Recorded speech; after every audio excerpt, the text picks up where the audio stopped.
कुठल्याही परिस्थितीमध्ये ही सुरुवात करत असताना सगळेजण एकत्र बसून तिकिटाचं वाटप करतील, 15 जागा वाटप करतील. परंतु जर यदा कदाचित तिथं मतभेद झाले तर आम्ही लोक राज्याच्या पातळीवर, जिल्ह्याच्या पातळीवर तो निर्णय घेऊ.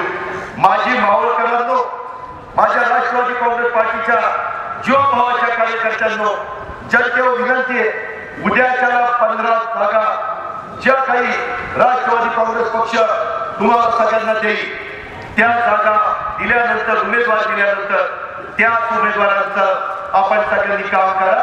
दुसरं कुणाचंही काम करू नका.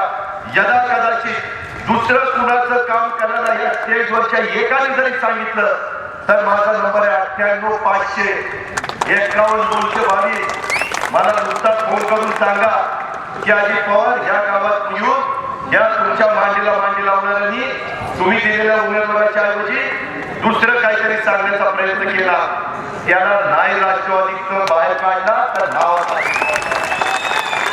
माझं तुम्हाला सांगणं आहे, माझे काही पुढारी गेले तरी चालतील, जनता जोपर्यंत माझ्या पाठीशी आहे तोपर्यंत मी काही कुणाला घाबरत नाही.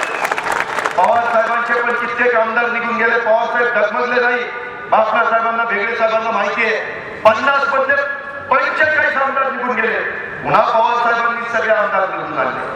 तेवढी धमक आणि ताकद या माझ्या कार्यकर्त्यामध्ये, त्यांच्या जोरावर आम्हा लोकांच्या मध्ये देखील ती ताकद आहे.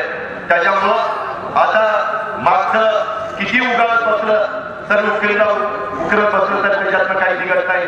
आणि म्हणून माझी तुम्हाला विनंती आहे, मी नव्या जुन्यांचा योग्य पद्धतीनं समन्वय साधण्याचं काम करेन. मी त्याच्यामध्ये जातीचं, पातीचं, नात्याचं, गोत्याचं राजकारण करणार.